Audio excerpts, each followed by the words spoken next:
लक्ष्मी माता की कथा। एक गांव में एक साहूकार रहता था। साहूकार की एक बेटी थी। वह हर रोज पीपल सींचने जाती थी। पीपल के वृक्ष में से माता लक्ष्मी जी प्रकट होती थी और चली जाती थी। एक दिन लक्ष्मी जी ने साहूकार की बेटी से कहा, तुम मेरी सहेली बन जाओ। तब लड़की ने कहा, मैं अपने पिताजी से पूछकर कल आऊँगी। साहूकार की बेटी ने घर जाकर अपने पिता को सारी बात बताई। तब पिताजी ने कहा कि वो तो लक्ष्मी माँ है, तुम उसकी सहेली बन जाओ। दूसरे दिन वह लड़की फिर गई। तब लक्ष्मी जी पीपल के पेड़ से निकल कर आई और कहा, तुम मेरी सहेली बन जाओ। तो लड़की ने कहा कि बन जाऊंगी, और दोनों सहेलियां बन गई। लक्ष्मी जी ने उसको खाने का न्योता दिया। घर आकर लड़की ने माँ बाप को कहा कि मेरी सहेली ने मुझे खाने का न्योता दिया है। तब पिता ने कहा कि सहेली के यहाँ जाना, पर घर संभाल कर।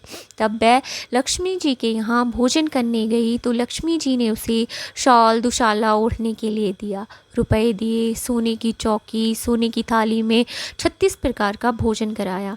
जब वह जाने लगी तो माता लक्ष्मी ने पल्ला पकड़ लिया और कहा कि मैं भी तेरे घर आऊँगी।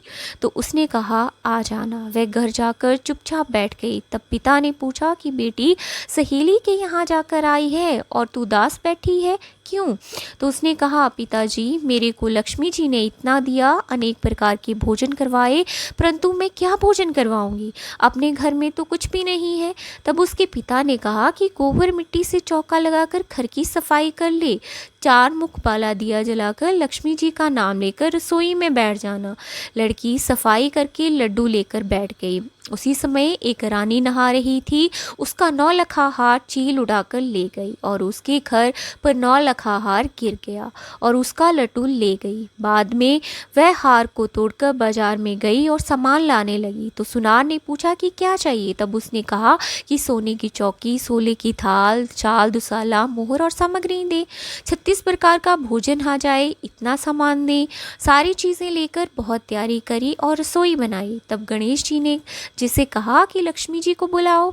आगे आगे गणेश जी और पीछे पीछे लक्ष्मी जी आई। उसने फिर चौकी डाल दी और कहा, सहेली, चौकी पर बैठ जाओ। जब लक्ष्मी जी ने कहा, सहेली, चौकी पर तो राजा रानी के भी नहीं बैठी, किसी के भी नहीं बैठी, तो उसने कहा कि मेरे यहाँ तो बैठना पड़ेगा। फिर लक्ष्मी जी चौकी पर बैठ गईं। तब उसने बहुत खातिर की, जैसे लक्ष्मी ने करी थी वैसे ही उसने करी। लक्ष्मी जी उस पर खुश हो गई। घर में खूब रुपया एवं लक्ष्मी हो गई। साहूकार की बेटी ने कहा, मैं अभी आ रही हूँ, तुम यहीं बैठी रहना, और वह चली गई। लक्ष्मी जी गई नहीं और चौकी पर बैठी रहीं। उसको बहुत दौलत दी। हे लक्ष्मी जी, जैसा तुमने साहूकार की बेटी को दिया वैसा सबको देना। कहते सुनते हुंकारा भरते अपने सारे परिवार को दियो, पीहर को, ससुराल को, बेटे पोते को दें। हे लक्ष्मी माता सबके कष्ट दूर करें, दरिद्रता दूर करें और सबकी मनोकामना पूर्ण करें। जय माँ लक्ष्मी, जय माँ लक्ष्मी। अपनी कृपा सब पर इसी तरह बनाए रखें। अपना आशीर्वाद का हाथ बना